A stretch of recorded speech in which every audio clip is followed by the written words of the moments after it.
पर साफ में पेंटिंग बागों की गोद भराई। रीमा की नई नई शादी हुई थी। रीमा अपनी नई जिंदगी की शुरुआत करते हुए अपने ससुराल में अपना पहला कदम रखी है। रीमा बहुत ही कम पढ़ी लिखी थी, जिस वजह से रीमा की ननद अंजलि उसे बिल्कुल भी पसंद नहीं करती थी। ऐसे ही एक दिन सभी लोग नाश्ता कर रहे थे, तभी अंजलि अजीब सा मुंह बनाकर अपनी भाभी से कहती है, सनी, ये क्या भाभी, कभी तो कोई अच्छा काम कर दिया करो, कभी तो मेरा मन खुश कर दिया करो। लगातार कुछ दिनों से आप कितना गंदा नाश्ता बना रही हो कि जैसे देखकर ही मन बेकार हो जाता है। खाना खाने का तो मन ही नहीं करता। क्या कमी है दीदी, आप मुझे बता दो, मैं उसे ठीक कर दूंगी। क्या कमी है? अरे टेस्ट नहीं आ रहा है, टेस्ट आने के लिए कुछ कर सकती हो क्या? अपने नमक मिर्च मसाला सब कुछ भर रखा है इसके अंदर, उसके बावजूद बेकार सा खाना बनाया है। मैं तो कहती हूँ ये सब छोड़कर ना गाँव चली जाओ, हम अपने भाई की दूसरी शादी कर देंगे। अंजलि की बात सुनकर अंजलि की माँ उसे डांटते हुए कहती है, अंजलि कम से कम सोच समझ कर तो बोला कर कि तू बोल क्या रही है। ऐसा भी क्या बना दिया उसने जिसके लिए तुझे अपने भाई की दूसरी शादी करवानी पड़ रही है। बेटा, जब तू दूसरे घर जाएगी ना, तब तुझे अक्ल आएगी कैसे जिम्मेदारियां संभालते हैं। जब तेरी ननद तुझे ताने देगी तब तुझे महसूस होगा। माँ, मुझे तो एक चीज समझ नहीं आती कि तुमने मुझे पैदा किया है या भाभी को। तुम्हारी सगी बेटी मैं हूँ, ये भाभी। अपनी बहू का ही सपोर्ट करती रहती हो, कभी मेरे ऊपर भी ध्यान दोगी? तब तुम्हें पता चलेगा कि मैं गलत हूँ या सही हूँ। बेटा, मैंने अपने बाल ऐसे ही धूप में सफेद नहीं किए, मुझे अच्छे से पता है कि कौन गलत है कौन सही। अब इस बात को ज्यादा बढ़ाने से कुछ नहीं होगा, चुपचाप कॉलेज जाओ। अंजलि गुस्से में कॉलेज चली जाती है। ऐसे ही दोपहर में अंजलि कॉलेज से वापस आ जाती है। थोड़ी देर आराम करके अंजलि कमरे से बाहर आती है। तभी अंजलि की माँ अंजलि से कहती है, अरे अंजलि, शाम का खाना तू बना लिया कर, तेरी भाभी की तबीयत ठीक नहीं लग रही है, इसलिए मैंने उसे बोल दिया है कि वो आराम कर। क्या माँ, आपने तो सर पे चढ़ा रखा है उसे। एक तो वो गांव की गंवार, ऐसा भी क्या देख लिया आपने उसके अंदर जो हमेशा उसके बारे में सोचती रहती हो। और उसकी तबीयत खराब है या नहीं है, काम करने का बहाना है, ये तो काम चोर है वो बहुत बड़ी। तुझे तो शर्म आती है तुझे अपनी बेटी कहते हुए। एक औरत होके भी एक औरत का दर्द नहीं समझ सकती। पता है क्या हो गया है बहू को? बार बार उल्टी चक्कर आ रहा है, डॉक्टर को बुलाने जा रही हूँ। घर पर आकर वे उसका चेकअप करेंगे, इसलिए जब तक तू खाना तैयार करके रख ले। इतना बोल कर सास घर से बाहर निकल जाती है। थोड़ी ही देर बाद सास अपने साथ एक डॉक्टर को लेकर आती है। डॉक्टर रीमा का चेकअप करते हैं। चेकअप करने के दौरान पता चलता है कि रीमा माँ बनने वाली है। ये खबर सुनकर सास बहुत खुश होती है। सास अपनी बेटी को बुलाकर कहती है, बेटिया, तूने क्या कहा था तूने कि काम चोरी करने का तरीका है। डॉक्टर ने चेकअप किया है और चेकअप करने के बाद पता चला है कि तेरी भाभी माँ बनने वाली है और तू बुआ बनने वाली है। खुश हो जाओ अब। इस खुशी में और खुशी में 2-4 कम एक्स्ट्रा कर लिया करो। माँ बनने वाली है तो मैं क्या करूँ इसमें? और वैसे भी मुझे इस गंवार के बच्चों में कोई भी इंटरेस्ट नहीं है।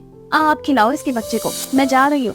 ऐसे ही कुछ दिन बीत जाते हैं। एक दिन सास अपनी बहू और बेटा अर्जुन के साथ मंदिर चली जाती है। अंजलि घर पर अकेली थी। वह गुस्से में मुंह बनाकर घर का सारा काम कर रही थी। उसे अपनी भाभी के ऊपर बहुत गुस्सा आ रहा था और मन ही मन से बदुआ देते हुए कहती है, मैं तो कहती हूँ कि इसका एक्सीडेंट हो जाए या ये कहीं मर जाए। इसका होने वाला बच्चा मुझे बिल्कुल भी पसंद नहीं है। इसकी वजह से मेरी माँ मुझे कम प्यार करने लगी है। अरे भाभी होने का क्या ही फायदा अगर नंद का घर का सारा काम ना करे। भगवान ने तो मेरी किस्मत में ऐसे माँ बाप लिखे हैं जो सगे माँ बाप होने के बावजूद भी मुझे प्यार नहीं करते।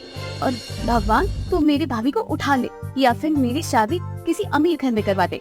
थोड़ी ही देर में अंजलि की माँ और भैया भाभी आ जाते हैं। घर का सारा काम फैला हुआ था। ये देखकर सास को बहुत गुस्सा आता है और वह अपनी बेटी को डांटते हुए कहती है, किसी काम की नहीं है तो उससे कहा था ना कि घर की साफ सफाई कर लेना, लेकिन नहीं, तुझे तो बस मेकअप करना आता है और यहाँ वहाँ फोन पर बतियाना आता है। तेरी भाभी की गोद भराई में सिर्फ और सिर्फ 2 हफ्ते बचे हैं। तुझे कहा था ना कि मंदिर जा रही हूँ, मुहूर्त भी निकल चुका है। तेरी भाभी की गोद भराई का अब घर के काम करने वाला कौन है? जब तक तेरी भाभी की डिलीवरी नहीं हो जाती तो तू थोड़ी सी मदद नहीं करवा सकती क्या? ऐसा करते ना तो मुझे ना नौकरानी बना लो आप इस घर की, तो तुम्हारे सारे काम भी कर दूंगी और तुम्हारे दिल को भी तब जाकर ठंडक मिलेगी। कोई बात नहीं माँ जी, मैं आ गई हूँ ना, अब मैं धीरे धीरे सारा काम कर लूंगी। दीदी आप रहने दो, आप आराम कर लो, थक गई होगी आप। इतना बोलकर रीमा धीरे धीरे घर का काम खूब करने लगती है। ऐसे ही कुछ दिन बीत जाते हैं। अब रीमा का साफ महीना लग चुका था। ऐसे में रीमा की गोद भराई का दिन भी नजदीक आ जाता है। हर तरफ चहल पहल का माहौल था। रीमा के घर के बाहर गोद भराई की रस्म की सजावट हो रही थी। बहुत अच्छे से डेकोरेशन किया जा रहा था। ऐसे ही गोद भराई वाले दिन रीमा अच्छे से तैयार होकर बाहर आती है और एक सोफे पर बैठ जाती है। धीरे धीरे सभी लोग रीमा के पास आते हैं और उसे खूब सारा उपहार देते हैं। ये सब देखकर उसकी ननद को बहुत गुस्सा आ रहा था। बाहर बहुत तेज बारिश शुरू हो जाती है, जिसमें रीमा का पूरा परिवार धीरे धीरे सभी लोग वहाँ से जाने लगते हैं। लेकिन किसी भी तरह वे लोग उस पानी से निकलकर अपने घर की ओर जा रहे थे। अचानक से अंजलि का पैर फिसल जाता है। वह पूरी तरह से भाग गिर जाती है और उसकी पैर में बहुत ज्यादा चोट लग जाती है। अंजलि चल कर भी नहीं पा रही थी। उसका भाई उसे उठाकर घर में ले आता है। चिड़िया बिल्कुल भी चिंता मत करो, मैं आपके पैर की अच्छे से मालिश कर दूंगी। आधे घंटे के अंदर आपका पैर बिल्कुल ठीक हो जाएगा और आप चलने फिरने लग जाओगी। हमारे गांव में अक्सर किसी के पैर में मोच आती थी ना, तो हम ऐसे ही पैरों की मालिश कर देते थे। आप देखकर मत टेंशन लो। इस बारिश में अंजलि को हॉस्पिटल में जाना पॉसिबल नहीं था, जिस वजह से रीमा घरेलू नुस्खे अपनाकर अंजलि के पैर को ठीक कर देती है। अंजलि के पैर को ठीक करने में लगभग 1 से 1.5 घंटे का समय लग जाता है। अब वे चल फिर पा रही थी। इसके बाद अंजलि को खुद पर बहुत शर्मिंदगी महसूस होती है। वे अपनी भाभी से माफी मांगती है, लेकिन उसकी भाभी कोई नाराज नहीं थी। देखते ही देखते समय यूं ही गुजर जाता है। अब रीमा का 9वां महीना लग जाता है। एक दिन रीमा को लेबर पेन होता है। पूरा परिवार उसे हॉस्पिटल लेकर जाता है।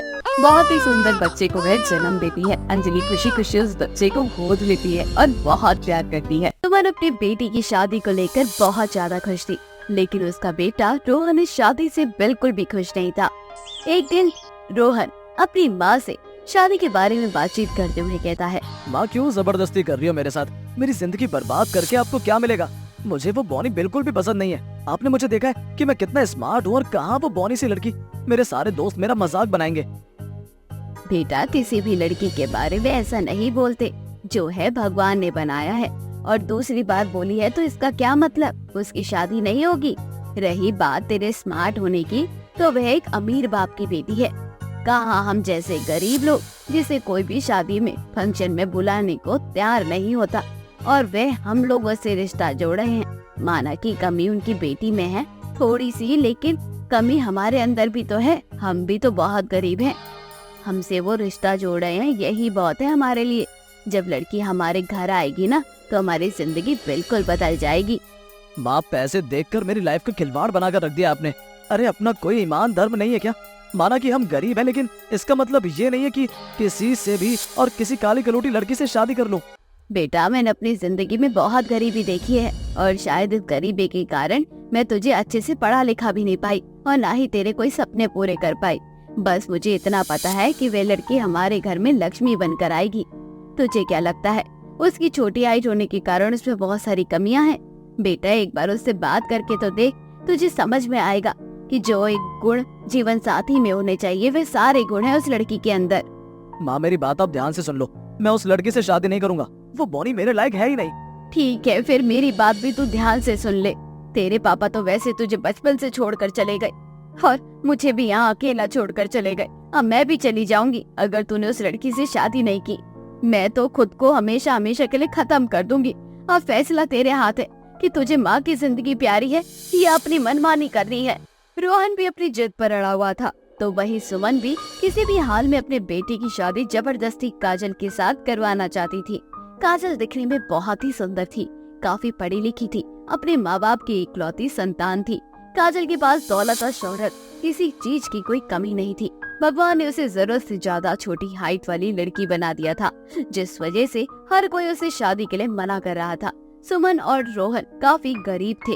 गरीबी के कारण सुमन काजल को अपनी बहू बनाने के लिए तैयार हो जाती है। ऐसे ही एक दिन सुमन काजल की माँ सविता को कॉल करती है और कहती है, अरे सविता बहन जी, मैं क्या कह रही थी कि शादी का दिन अब नजदीक आ रहा है, तो क्यों ना एक बार पंडित से मिलकर शादी ब्याह में जो छोटी मोटी रस्में हैं उसके लिए बढ़िया सा टाइम निकलवा लेते हैं, जैसे मेहंदी लगाने का टाइम और हल्दी का टाइम। हाँ हाँ बहन जी, क्यों नहीं। आप मुझे कल शाम को वैष्णो देवी मंदिर पर मिल जाना। वहाँ हमारे बहुत जाने माने पुराने पंडित हैं। एक बार उनसे इस बारे में बातचीत कर लेंगे। वे हमें बता देंगे कि हल्दी कितने बजे तक लग जानी चाहिए काजल को। हाँ हाँ क्यों नहीं, मैं कल आपको मंदिर ही मिलती हूँ। बहन जी आपसे एक बात पूछनी है। अब शादी का भी दिन नजदीक आ चुका है, लेकिन अभी तक रोहन बेटा काजल से बातचीत नहीं करता। मेरा मतलब है आजकल तो हर लड़की लड़का चाहे लव मैरिज हो चाहे अरेंज हो, पहले से एक दूसरे से बातचीत करना शुरू कर देते हैं। अब बातचीत नहीं होगी तो ये दोनों एक दूसरे को जानेंगे कैसे? कहीं ऐसा तो नहीं कि रोहन इस शादी से खुश नहीं है? मेरा मतलब है कि आपको तो पता है ना मेरी बेटी में क्या कमी है। खबरदार बहन जी, दोबारा ये मत बोलना कि मेरी बहू में कोई कमी है। मेरी बहू में कोई कमी नहीं है। और रही बात रोहन की, वह शादी से खुश है या नहीं है, मैं आपको बता दूं मेरा बेटा बहुत शर्मीला है। मैं उसे खुद बोलती हूँ कि बात कर ले, लेकिन वह शर्मा के भाग जाता है। और वैसे भी आप खुद सोचो, आजकल के बच्चे जबरदस्ती कहीं भी शादी करने के लिए तैयार होते ही कहाँ हैं। अगर वे शादी के लिए तैयार नहीं होता तो हल्दी मेहंदी रस्मों के बारे में बातचीत भी नहीं होती। हाँ आपकी बात तो ठीक है, आजकल के बच्चे बहुत शर्मीले हैं। चलिए ठीक है, हम कल मिलते हैं। ऐसे ही अगले दिन दोनों समदन मंदिर जाकर शादी की रस्मों का सही टाइम पंडित से पूछकर घर आ जाती हैं। कुछ दिन में अब जोर शोर से शादी की रस्मों की तैयारियां चल रही होती हैं। सुमन बहुत ज्यादा खुश थी। सुमन अपनी बहू के लिए स्पेशल ऑर्गेनिक हल्दी लेकर आती है और उसे अपने हाथों से कटोरे में बनाकर काजल के घर भिजवाने के लिए जाती है। यहाँ वहाँ भाग दौड़ करते करते सुमन की तबीयत भी खराब हो जाती है, लेकिन वे फिर भी शादी की रस्मों में लगी हुई थी। अचानक से सुमन को चक्कर आ जाता है। वे सीढ़ियों से नीचे गिर जाती है, जिस वजह से सुमन के सिर में बहुत ज्यादा चोट आई है और बहुत सारा खून निकलता है। यह सब देखकर रोहन अपनी माँ को अस्पताल में एडमिट कर देता है।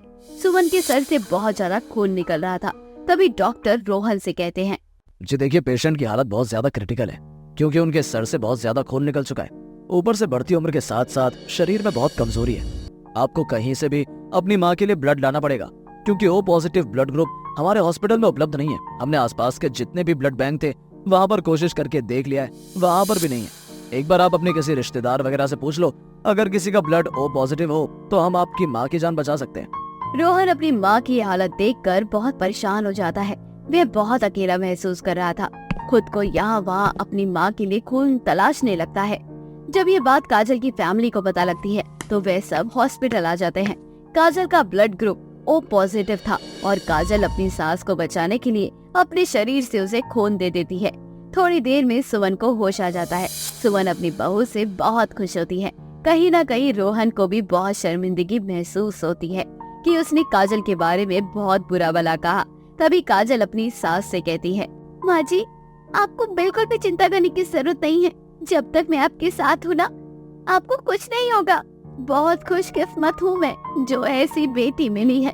लेकिन मुझे माफ करना काजल बेटा, मेरी वजह से तेरी हल्दी की रस्म खराब हो गई है, वरना आज तेरी हल्दी पूरी हो जाती।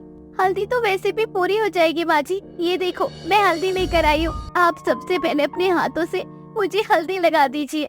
तभी वहाँ रोहन आता है और रोहन अपनी माँ से कहता है, हाँ माँ, लगा दो अपनी होने वाली बहू को अपने हाथों से हल्दी, क्योंकि शादी तो हमारी होकर ही रहेगी। रोहन के मुंह से ये सुनकर सुमन और खुश हो जाती है और वे अपने हाथों से काजल को हल्दी लगाती है। 2 दिन बाद डॉक्टर सुमन को घर भेज देते हैं। बहुत ही कम रिश्तेदारों के साथ रोहन और काजल की शादी हो जाती है और रोहन भी काजल को स्वीकार कर लेता है।